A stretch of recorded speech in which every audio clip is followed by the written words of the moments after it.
You've probably thought about it more than once. Maybe they've even said it. I think about you. I miss what we had.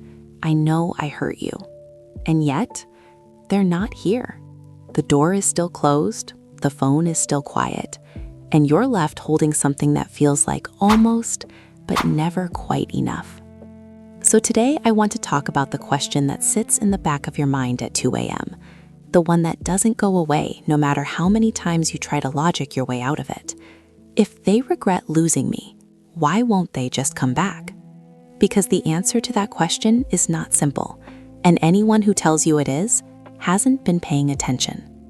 Let's get into it. Part 1. Yes, they regret it. Let's start with the part you need to hear first. Yes, many avoidants do regret the ending. Not all of them, not always in the way you'd hope, but the regret is real. It shows up quietly, the way everything shows up quietly for them. It's there when something good happens and you're the first person they want to tell. It's there when they're sitting across from someone new and realizing this doesn't feel like that. It's there in the middle of an ordinary Tuesday when a song comes on and they have to sit with something they can't quite name. The relationship meant something. You meant something. And on some level, they know what they walked away from. But here is the part that changes everything. Regret, for an avoidant, does not work the way it works for you. For you, regret is a signal. It points toward action. It says, go fix this, reach out, try again. Regret and movement live in the same direction. For an avoidant, regret and movement are completely disconnected. They can sit with regret the same way they sit with any uncomfortable feeling, quietly, alone, without acting on it, sometimes for months, sometimes forever. That's not coldness. That's the only way they know how to be. Part 2. Why the door stays closed. So if the regret is there, why does the door stay closed? This is the part that breaks people, because it feels like it shouldn't make sense. And you're right, it doesn't make logical sense, but it makes complete emotional sense when you understand what's driving it. Going back means opening something that was closed, and for an avoidant, closing things is how they survive. It is their most practiced skill. From childhood, they learned that the way to stay safe emotionally is to shut the door, manage from the inside, and never let the vulnerability back in. So even when the regret is sitting right there, even when part of them genuinely wants to reach back out, there is something older and deeper saying no. Remember what happens when you open that door. Remember what it cost you last time. Their nervous system is not weighing the pros and cons the way yours is. It is running a much older program, one that was written before they even knew you existed. And that program says, stay closed, stay safe, don't go back. Not because you weren't worth it, but because being open to anyone feels like the most dangerous thing in the world to them. Let me explain something that might reframe this entire situation. Avoidant attachment is not a personality flaw. It is a survival strategy. Somewhere in their early life, before they had the language to understand it, they learned a very specific lesson, that needing people leads to disappointment, that expressing vulnerability invites criticism or abandonment, that the only person you can truly count on is yourself. So, they built a self that doesn't need, or at least appears not to need. And that self becomes so practiced, so automatic, that even when they want to need someone, they don't know how to let it happen. The regret they feel after a breakup is one of the rare moments when that constructed self cracks slightly, when something real leaks through, when they feel, briefly and uncomfortably, what it actually cost them to keep that door closed.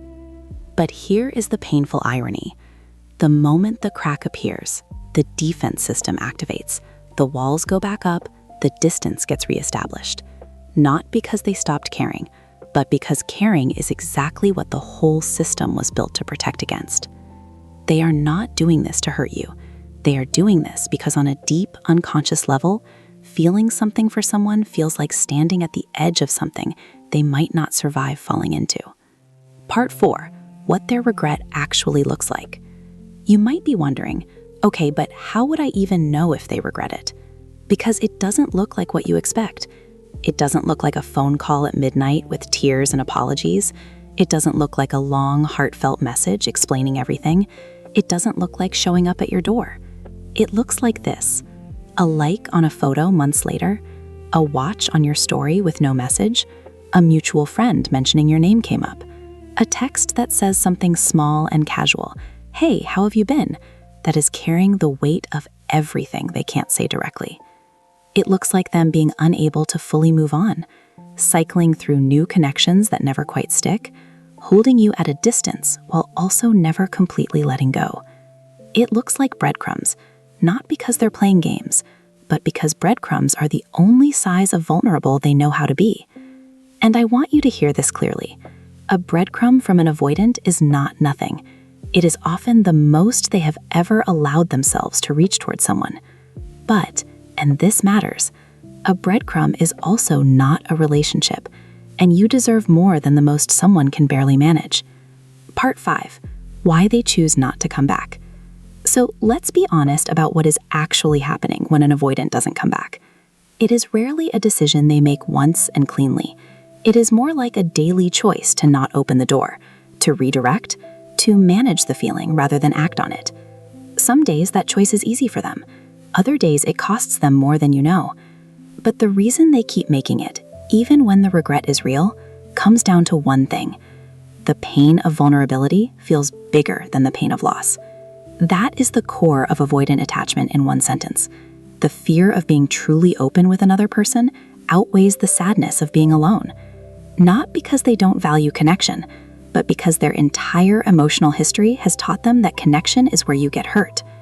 And until that changes, until they do the real interior work of understanding where that fear came from and choosing differently, no amount of regret will be enough to bring them back in a real and lasting way.